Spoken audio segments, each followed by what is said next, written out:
नमस्कार दोस्तों, मैं आपका दोस्त पंकज सक्सेना अपने YouTube चैनल 24 आस्ट्रो में आप सभी का स्वागत करता हूं। और आज मैं आपको वैदिक न्यूमरोलॉजी की अगले चैप्टर में ले चलता हूं, जिसमें कि मैंने पहले आपको 3 ग्रह सूर्य, चंद्र और गुरु के बारे में विस्तार से बताया था।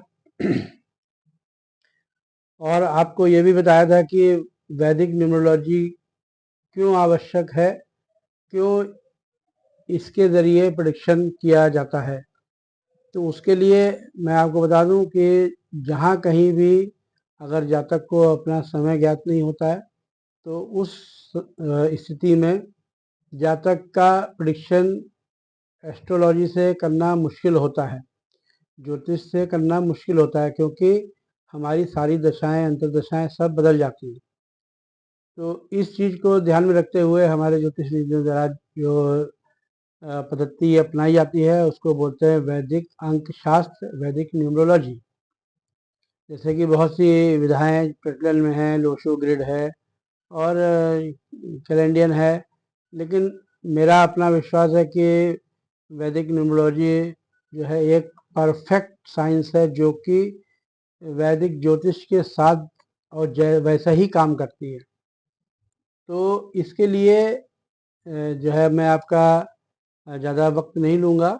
पिछला रिवीजन मैंने जो है आपको थोड़ा सा मैं बता दूंगा कि मैंने क्या क्या आपको बताया हुआ है। इसके लिए अगर आपको मेरे चैनल 24 आस्ट्रो को अगर और विस्तृत में देखना है, जानना है, तो उसको देखते रहें। मेरा व्हाट्सएप नंबर है 9651790692। इस पे आप अपना मैसेज भेज के अपने कुंडली का विश्लेषण करा सकते हैं और अपनी समस्याओं से निदान पाने के उपाय जान सकते हैं। तो इसी के साथ मैं अब अपने इस क्लास को शुरू करता हूँ। जो है आपको जैसे मैंने बताया था कि जो भी डेट ऑफ बर्थ होती है उसमें अंक होते हैं और अंक किसी ना किसी ग्रह को रिप्रेजेंट करते हैं। जैसा कि आप बोर्ड भी देख रहे हैं, इसमें लिखा हुआ है कि 1 नंबर सूर्य, 2 नंबर चंद्रमा, 3 नंबर गुरु, 4 नंबर राहु, 5 नंबर बुध, 6 नंबर शुक्र, 7 नंबर केतु, 8 नंबर शनि और 9 नंबर मंगल। तो हर चाहे आपका जो है हस्त विज्ञान हो, चाहे कुंडली हो और चाहे न्यूमरोलॉजी हो, सारी चीज़ें अंततः काम करती हैं एक प्लैनेट की एनर्जी से। जो आपके ऊपर फलादेश होता है, जो असर पड़ता है, वो ग्रहों का पड़ता है। उन ग्रहों को हम किस तरह से देखते हैं? हम न्यूमरोलॉजी से देखते हैं, तो अंकों को हमने ग्रहों में परिवर्तित करके देखा। इसी तरीके से आप अगर ज्योतिष में जाएंगे तो ज्योतिष में भी हमारे 9 ग्रह हैं, 7 ग्रह पिंड के रूप में हैं, 2 ग्रह हमारे जो है वो गैस फॉर्म में है। हस्तरेखा में देखेंगे तो उसमें भी ग्रह। तो कहने मतलब क्या है कि जो भी आपकी एनर्जी है, और आपको जैसा मालूम है कि सारे ग्रह सूर्य के चारों तरफ चक्कर लगा रहे हैं, हमेशा चल रहे हैं, कोई रुका हुआ नहीं है, ऐसा चलना ही जीवन है। तो इसी तरह से मनुष्य के जीवन में भी जब तक वो उसकी सांसें चलती रहती तब तक उसका जीवन है। जहाँ सांसें रुकती है, रुक जाता है, तो वो निर्जीव हो जाता है। तो इसी तरीके से हमारे प्लैनेट भी चलते रहते हैं, और जब चलते रहते हैं तो उनके आने जाने, मतलब आ रहे हैं जा रहे हैं, तो उसका असर हमारे जीवन पे पड़ता रहता है।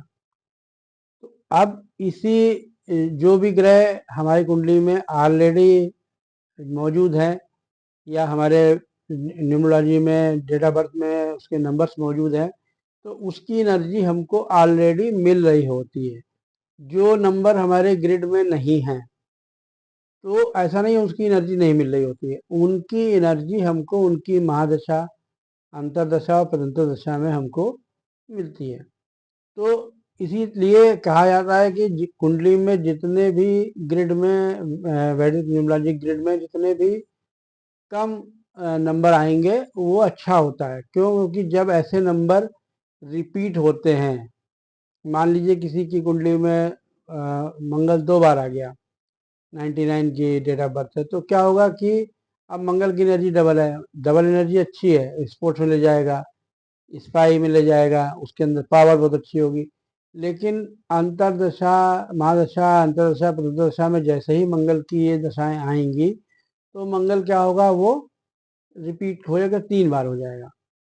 तो उस समय यही मंगल इनको कहीं ना कहीं नेगेटिव चीज़ें देना शुरू कर देगा। अब वो नेगेटिव चीज़ें क्या होंगी, मंगल के जो नेगेटिव एट्रीब्यूट्स है, जो अभी मैं आपको आगे बताऊंगा। जैसे सूर्य किसी के उस कुंडली में अगर डबल आ रहा है और 2011 की डेट ऑफ बर्थ, तो ऑलरेडी 1 नंबर 2 बार आ गया, तो क्या होगा कि वो उसकी एनर्जी आपको ऑलरेडी 2 बार मिल रही है। लेकिन जैसे ही वो नंबर, अगर बी एन डी एन, जैसे बी एन डी एन के बारे में भी मैं बता चुका हूँ कि बी एन मतलब बेसिक नंबर, जो आपकी डेट होती है वो बेसिक नंबर होती है, और जो सारी अंकों का टोटल होता है डेट ऑफ बर्थ की, उसको हम डेस्टिनी नंबर बोलते हैं, भाग्यांक बोलते हैं, संयुक्तांक बोलते हैं। तो अगर बी एन डी एन नहीं है और उसके बाद वो रिपीट हो रहा है, तो फिर वो आपके जीवन में अपने नेगेटिव ट्रेट्स को देना शुरू करेगा, और वो नेगेटिव ट्रेट्स व्यक्ति के जीवन में जब आते हैं तो उसको उस तरह की समस्याएं उत्पन्न करते हैं। तो इसी कड़ी में अब मैं थोड़ा सा आपको आगे की तरफ ले चलता हूँ कि जैसे मैंने आपको जो 3 ग्रह बताए थे, पहले सूर्य बताया था, सूर्य को बोला था राजा, उसके पॉजिटिव और नेगेटिव एट्रीब्यूट्स मैंने आपको बताए थे। फिर मैंने चंद्रमा को बताया, जो जिसको बोलते हैं क्वीन, रानी, मन, मूड, सूर्य एडमिनिस्ट्रेशन, अथॉरिटी, पावर, लीडर, और चंद्रमा मूड, मनी, ट्रेवल, और मूड स्विंग्स। तो चंद्रमा क्रिएटिवनेस भी है, तो इसीलिए चंद्रमा जब पॉजिटिव होगा तो अच्छे अपने फल देगा, व्यक्ति क्रिएटिव होगा, इमोशनल होगा, मदनली इंस्टिंक्ट्स होंगी। अगर जब निगेटिव हो जाएगा तो वो डिप्रेशन में कन्वर्ट हो जाएगा, और उसके जो नेगेटिव ट्रेट्स हैं वो व्यक्ति को ज़्यादा अनुभव होंगे, ज़्यादा इमोशनल हो जाएगा, बात बात पे वो द्रवित हो जाएगा, जो है कहीं मन नहीं लगेगा उसका, क्योंकि मूड स्विंग्स हो जाएंगे, क्योंकि ज़्यादा मूड स्विंग्स पहली स्टेज है, दूसरी स्टेज आपकी डिप्रेशन है, तीसरी स्टेज फिर उसकी सुसाइडियल टेंडेंसी भी चंद्रमा बनाने लगता है, क्योंकि डिप्रेशन के बाद थर्ड स्टेज जो है उसकी सुसाइडियल टेंडेंसी बनाती है। जबकि उसके साथ में अगर सैटर्न भी या फीमेल नंबर्स उसके साथ में ऐड हो जाए, फीमेल नंबर्स जैसे हमारे हैं शुक्र, चंद्रमा और शनि, इसी तरीके से मेल नंबर है हमारे सूर्य, मंगल और गुरु। तो 3, 1, 9 ये मेल नंबर्स होते हैं। फीमेल नंबर्स जो हैं वो 2, 6 और 8। 2 मतलब चंद्रमा, 6 नंबर शुक्र और 8 नंबर शनि। तो जब इनके साथ में चंद्रमा नेगेटिव होता है तो उस टेंडेंसी को और बढ़ाता है। उसमें अगर मेल नंबर्स नहीं है ग्रिड में, तो आप देखेंगे कि ऐसे व्यक्ति कभी कभी अपने जीवन में सुसाइड के लिए भी जो है सुसाइड भी करने आ जाते हैं। तो कहने का मतलब क्या है कि हर प्लेनेट के पॉजिटिव जो है एट्रीब्यूट्स भी हैं और नेगेटिव एट्रीब्यूट्स भी हैं। अब पॉजिटिव एट्रीब्यूट जैसे मैं आपको बताया कि उसके अच्छे उसमें जाएंगे, नेगेटिव नेगेटिव में गुरु का भी ऐसा ही है। गुरु मैंने बताया था कि गुरु क्या है, ज्ञान है, विजडम है, नॉलेज है, और गुरु आपके ईमानदारी भी है, क्योंकि जिसमें अगर ज्ञान है, विजडम है, तो वो क्या है कि व्यक्ति गलत काम जल्दी नहीं करता है। लेकिन अगर यहीं पे गुरु निगेटिव देगा तो क्या होगा कि वो व्यक्ति घमंडी हो जाएगा, शो ऑफ करेगा, अपने ज्ञान का बखान करेगा, और गलत चीज़ों में, जैसे गुरु बड़ा ग्रह है, गुरु देता बहुत है, बैंक इसको बोला गया, बैंक भी बोला गया, फाइनेंस बोला गया, तो व्यक्ति उसका गलत जो है प्रयोग करता है, घूस लेने लगेगा। तो इस तरह से हर प्लेनेट के पॉजिटिव एट्रीब्यूट्स हैं और नेगेटिव एट्रीब्यूट्स हैं। अब इसके बाद मैं अगली कड़ी में आपको बताता हूँ कि जो हमारे प्लैनेट्स हैं वो शुक्र के बारे में मैं आज शुक्र और केतु के बारे में मैं आपसे जिक्र करूंगा। इसके बीच में मैं आपसे राहु बुध के बारे में मैं बता चुका हूँ, अब मैं इसके बारे में आपसे जिक्र करूंगा। तो अब आप देखिए शुक्र, शुक्र को, शुक्र क्या है? वीनस है, वीनस को बोला जाता है सुंदरता की देवी। तो जिस किसी के भी ग्रिड में अगर 6 नंबर, जैसे किसी की डेट ऑफ बर्थ 6 नवंबर, कोई भी महीने की 6 तारीख हो, 15 तारीख हो, 24 तारीख हो, तो क्या होगा, वो शुक्र की तारीख मानी जाएगी। अगर प्योर 6 नंबर है तो उसमें उसके गुण ज़्यादा होंगे। कंपोजिट नंबर है जैसे 15 और 24, तो उसमें सूर्य, जैसे 15 में सूर्य और बुध मिल गए, तो उन दोनों के एट्रीब्यूट भी आएंगे और शुक्र का एट्रीब्यूट भी आएगा। जैसे 24 में चंद्रमा और राहु का है, तो उसमें भी दोनों एट्रीब्यूट्स आएंगे, लेकिन उसके अंतर हैं, वो हम आपको आगे जब अपनी क्लास में बताएंगे तो बताएंगे कि डेट्स के लिए कैसे एक ही डेट, एक ही नंबर की डेट जो बनती हैं। जैसे नंबर तो 9 ही बनेंगे, कंपोजिट नंबर से जो बनती है, तो कंपोजिट नंबर का भी रिजल्ट क्या होता है वो मैं आपको बताऊंगा। क्योंकि पहले अब आप इसको देखें, तो मैंने कहा कि शुक्र लग्जरी का कारक है, शुक्र सुंदरता का कारक है, शुक्र आपकी जो है वैभवता और किसी कहते हैं जो है आपके मेटेरियलिस्टिक लाइफ, भौतिकतावादी। तो शुक्र के अगर किसी की ग्रिड में शुक्र के BN DN भी है और शुक्र की डेट्स आ रही हैं, शुक्र के नंबर आ रहे हैं, तो ऐसे व्यक्ति को आप ब्रांड कॉन्शियस देखेंगे, सजा संवरा देखेंगे। ऐसा व्यक्ति उल्टे सीधे कपड़े नहीं पहनेगा, जब भी बाहर निकलेगा सच संवर के निकलेगा, अपने अपने खूबसूरती का ध्यान रखेगा और देखने में अट्रैक्टिव भी होगा, खूबसूरत होगा, उसकी यंग दिखेगा। काफी टाइम तक ऐसे लोग यंग दिखते हैं। बुध भी यंग दिखाता है, लेकिन शुक्र में एक लश्चर होता है। जैसे जितने भी हमारी फिल्म इंडस्ट्री के लोग हैं, फिल्म इंडस्ट्री बम्बई को शुक्र बोला गया है। क्यों बोला गया है? क्योंकि वहाँ पे लोगों की एक सुंदरता, एक अलग तरीके की सुंदरता, जिसको कि आप पलट के देखें। एक सुंदर व्यक्ति होता है, एक ऐसी सुंदरता जिसको लोग पलट पलट के देखें। तो शुक्र जब जिसकी कुंडली में अगर अच्छे रिजल्ट दे रहा होता है, तो उसके पास लग्जरी की कमी नहीं रहती।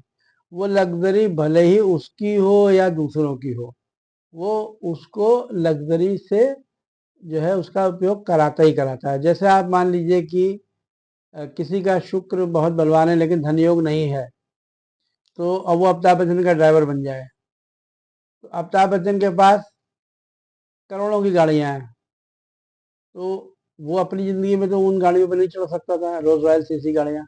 लेकिन चूंकि उसकी कुंडली में शुक्र एक्टिव है, शुक्र पॉजिटिव है, तो क्या होगा कि ऐसा व्यक्ति, उसके पास भले ही योग ना हो, लेकिन उसको चूंकि उसका उपयोग करना है, इसलिए वो अमिताभ बच्चन की गाड़ी चला रहा है। अमिताभ बच्चन दिन में एक बार बैठते हुए गाड़ी में, वो दिन भर गाड़ी लिए घूमा करता है।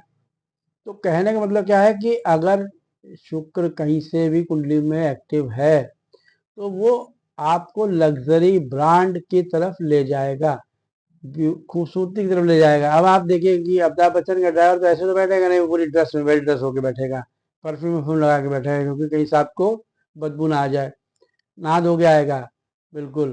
तो कहने का मतलब क्या है कि आदमी सेल्फ कॉन्शियस हो जाता है, और उसके बाद उसके जो चीजें हैं वो भी, वो ड्रेस प्रेस जिसको बोला जाता है, ड्रेस और प्रेस। प्रेस को आप एक इस्त्री वाला प्रेस भी समझ लीजिए, आयरन, और एक प्रेस समझ लीजिए जो मीडिया है। मीडिया क्या है? वो भी प्रेस है। तो उसकी प्रेस कैसी है कि वो लाइमलाइट, उसके आगे लाइट जलती रहती है, उसके आगे फोकस रहता है। तो शुक्र वाला व्यक्ति, अगर बुध भी साथ में होता है, तो जनरली ऐसे लोग मीडिया पर्सन बनते हैं। अगर चंद्रमा के साथ में शुक्र बली है, तो ऐसे व्यक्ति क्रिएटिव फिल्म लाइन, जो है एक्टर्स, और बुध भी साथ में है तो लेखक बन जाएंगे फिल्म इंडस्ट्री में। क्यों? क्योंकि जिस जिसके साथ में शुक्र जुड़ेगा वैसे वैसे काम उनको उस इंडस्ट्री में, फिल्म इंडस्ट्री में, जो कि वो शुक्र की इंडस्ट्री है, वहां देगा। तो शुक्र, चूंकि हमने शुक्र के पॉजिटिव एट्रीब्यूट्स बताए, अगर शुक्र किसी की कुंडली में बी एन डी एन के साथ रिपीट हो रहा है, 2 बार है, 3 बार है, तो वो अच्छा रिजल्ट देता है। अगर ऐसे ही शुक्र 2 बार तक है तो कोई दिक्कत नहीं है, 2 बार तक प्लैनेट अपनी पावर को बढ़ा देता है। लेकिन अगर जैसे ही ये निगेटिव हो जाएगा, 3 बार आ जाएगा, तो क्या होगा कि व्यक्ति में इसके निगेटिव ट्रेट्स आएंगे। अब शुक्र के पॉजिटिव ट्रेट्स क्या है, तो फिर मैं आपको निगेटिव ट्रेट्स बताऊंगा। शुक्र के पॉजिटिव ट्रेट क्या है कि क्रिएटिवनेस होगी, उसके अंदर क्रिएटिव रहेगा। लवर ऑफ ब्यूटी, मतलब बाहर की सुंदरता, उसको। तो शुक्र को मैं बता रहा था कि शुक्र आपका जो है वो, इसके पॉजिटिव ट्रेट में अगर आपको बताऊं तो क्रिएटिव, मतलब व्यक्ति क्रिएटिव बहुत होगा। लवर ऑफ ब्यूटी, सुंदरता को चाहने वाला होगा।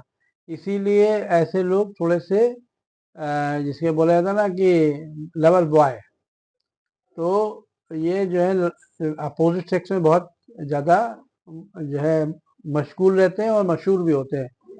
सॉफ्ट होंगे, ये सॉफ्ट स्पोकन भी होंगे, दिखने में भी सौ में लगेंगे। जितने भी आपको हीरो हीरोइन देखे होंगे वो सॉफ्ट रहते हैं, उनके चेहरे में एक मासूमियत होती है। अगर क्रूर हो जाएंगे तो फिर कोई लाइक नहीं करेगा। जहाँ उनको एक्टिंग करनी वहाँ होंगे, लेकिन वैसे वो आपको सॉफ्ट स्पोकन होंगे। ब्रांड कॉन्शियस होंगे, मतलब उनको हमेशा ब्रांडेड चीज़ें चाहिए। अगर कोई चीज़ खरीदेंगे तो ब्रांडेड गाड़ी, ब्रांडेड घड़ी, ब्रांडेड कपड़े, मतलब हर चीज़ में ब्रांड होना चाहिए। ये छोटी मोटी चीज़ें नहीं खरीदते हैं। फिर आ जाइए फैशन लवर। तो फैशन लवर क्या है कि इन जो पहन लेंगे वो ही फैशन हो जाएगा। और ये ज़्यादातर फैशन क्रिएटर होते हैं। वो चीज़ें फैशन में चल रही हैं, इनके बाद आपको सबसे लेटेस्ट चीज़ें मिलेंगी। जो फैशन में चल रही है वो आपको उनके पास मिलेंगी। और ये जो पहन लेते हैं वो भी फैशन हो जाता है, एक ब्रांड बन जाता है। फिर ये लग्जरी लवर होते हैं। और एक इनमें एक अच्छी चीज़ है कि ये खाना भी ऐसा नहीं खाएंगे, खाना करीने से रखा हुआ, मतलब सजावट के साथ में। इसीलिए गुड कुक भी होते हैं, फूड लवर भी होते हैं। जितने भी शुक्र वाले आपको मिलेंगे वो अच्छा खाना बना भी लेते हैं। और एक चीज़ देखिए कि जब शुक्र नेगेटिव होता है कुंडली में, तो मीठे का शौकीन बना देता है। इसीलिए क्योंकि आदमी खाता बहुत है, खाएगा तो शुगर हो जाएगी। तो और शुगर जब होगी तो बीमारी जब बताएंगे तो वो भी बता देंगे क्या क्या बीमारी करेगा। तो फूड लवर होते हैं। और फूड लवर अच्छा खाना खाने वाले हैं, बासी तिबासी नहीं खाएंगे। दूसरी बात क्या है, अच्छे तरीके से रखा हुआ खाना खाएंगे, उबड़ खाबड़ तरीके से, मतलब बैठेंगे तो सलाद भी काट लेंगे। मतलब हर चीज़ें करीने से होनी चाहिए, मतलब ऐसे जैसे होटलों में सर्व होती है। इसीलिए होटल वगैरह में ज़्यादा जाते हैं और बाहर ज़्यादा खाना पसंद करते हैं। अच्छे कुक भी होते हैं, खुद बना भी लेते हैं। फिर आपका आ जाता है कि वो हमने बताया गुड फूड लविंग है, वो अच्छे कुक होते हैं। मटेरियलिस्टिक लाइफ, भौतिकतावादी जीवन को पसंद करते हैं। मतलब ये अ, खुद भी भौतिकतावादी जीवन में रहते हैं और पसंद भी इनकी पसंद, बैठे उठेंगे भी वहीं पे जहाँ पे कि लग्जरी ब्रांडेड चीज़ें होंगी। और घर में भी इनके आपको हर चीज़ मिलेगी, क्योंकि भौतिकतावादी है तो हर चीज़ भौतिक, जो मतलब एक होता है मॉडल, एक इमॉर्टल। इमॉर्टल चीज़ों के प्रति बड़ा प्रेम होगा, जैसे अपनी घड़ी, अपना टीवी, अपनी कार, मेरी कार है, मेरा चीज़ है मेरी। तो इसीलिए कभी कभी ये जो है जब निगेटिव टेस्ट में जाता है शुक्र, तो आदमी अपनी चीज़ों के प्रति बहुत ज़्यादा चालाक हो जाता है, मटेरियलिस्टिक हो जाता है, सेल्फ सेंटर्ड हो जाता है। फिर आ जाते हैं अब इसके निगेटिव ट्रेट्स क्या हैं। तो निगेटिव ट्रेट्स में आपको बताऊं कि शुक्र हमने आपको पॉजिटिव बताया क्या क्या देगा।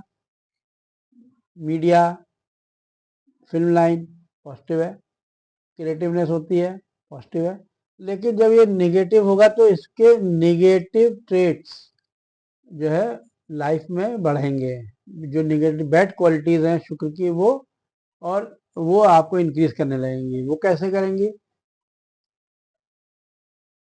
इसकी हमने कहा सॉफ्ट स्पोकन, तो क्या होगा? ये हार्श स्पोकन, ये अब्यूजिंग लैंग्वेज इस्तेमाल करने लगते हैं जब शुक्र निगेटिव होगा।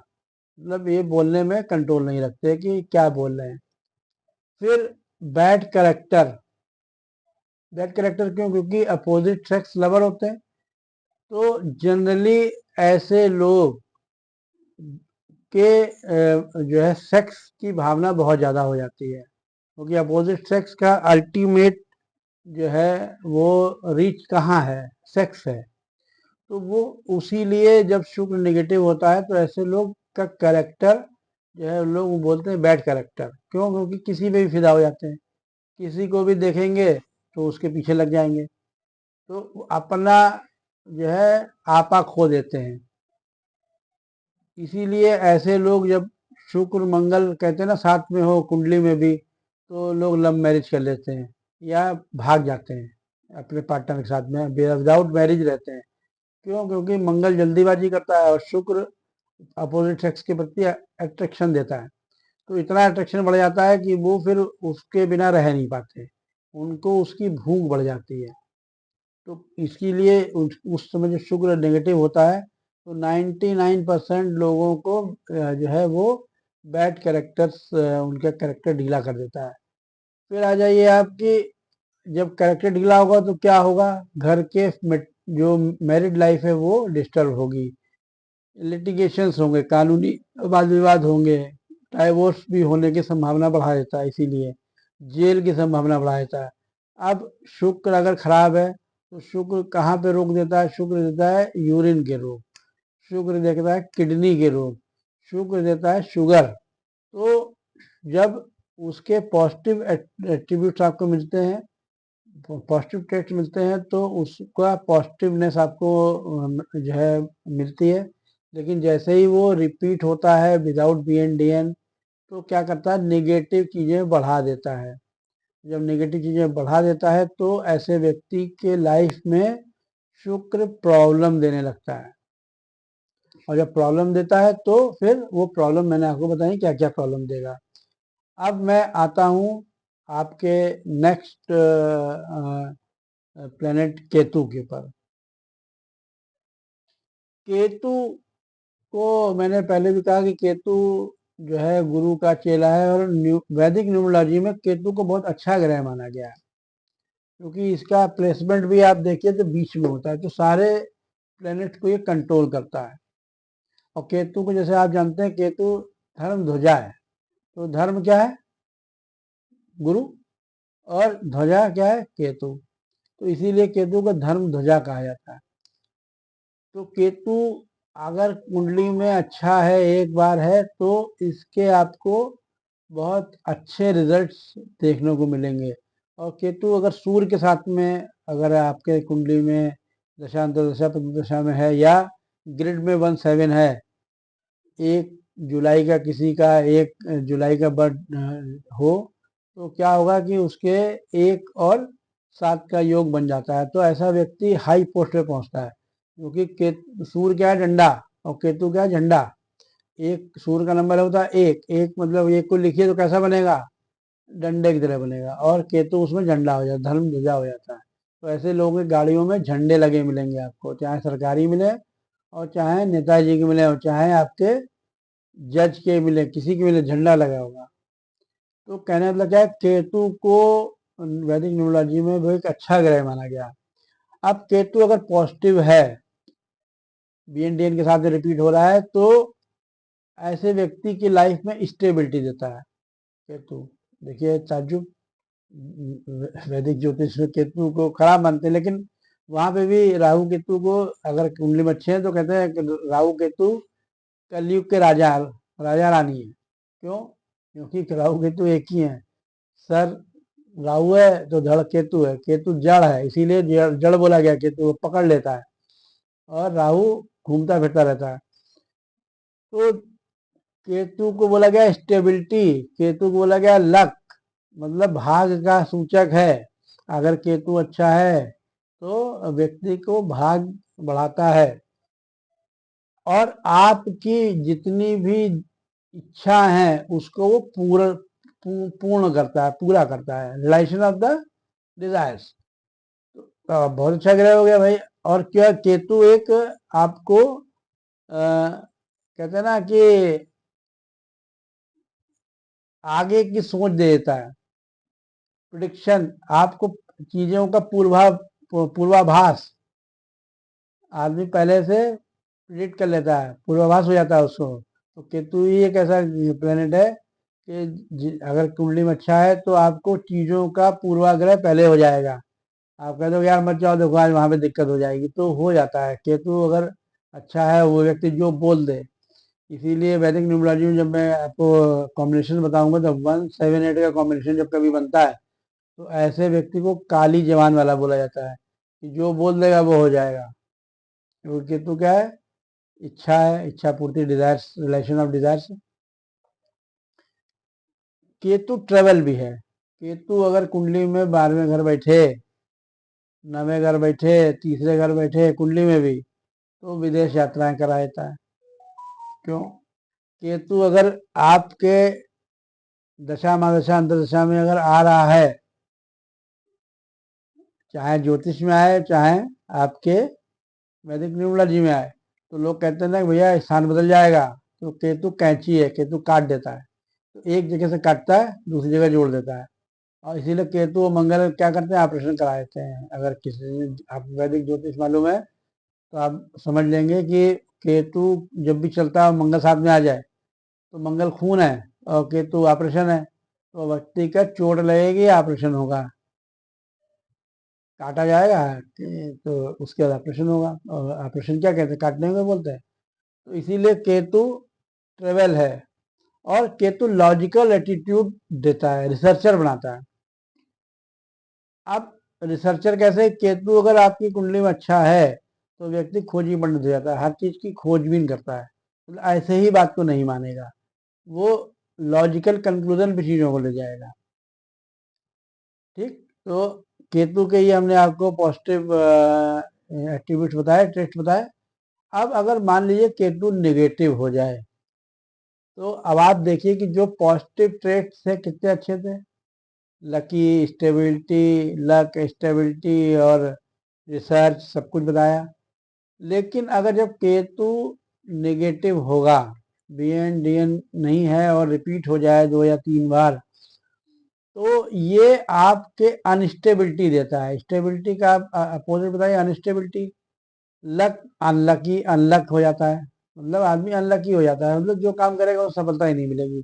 कोई आदमी अगर आपके पास आए और कहे कि भैया मेरे जो काम करता हूँ मैं फेल हो जाता हूँ, कुछ कुछ हो ही नहीं रहा, बार बार काम बदलने छूट रहे हैं, तो समझ लीजिए केतु नेगेटिव फल दे रहा है।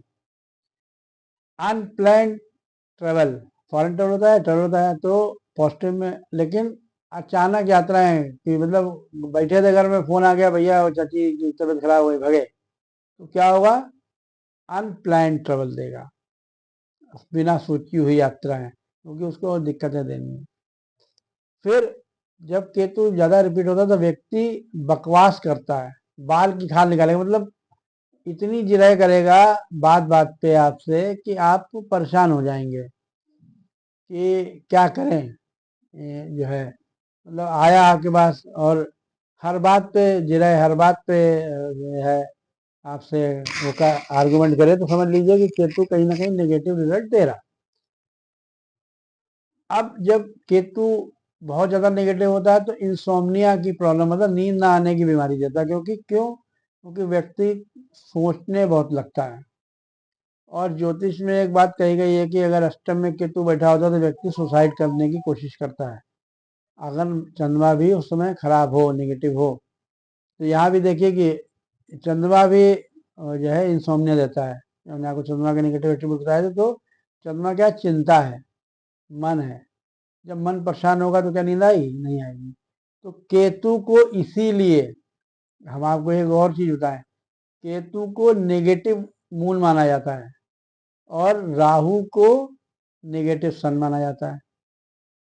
किसी की कुंडली में अगर सूर्य राहु एक साथ बैठे हों ज्योतिष में, तो सूर्य राहु ग्रहण दोष लगाते हैं और चंद्रमा ग्रहण केतु लगाता है। तो जब भी सूर्य राहु बैठे होंगे तो आप कभी आजमा लीजिए कि उसके सूर्य नेगेटिव होगा, कहीं भी सूर्य बैठा होगा, किसी भी घर में बैठा होगा, वो नेगेटिव फल देगा।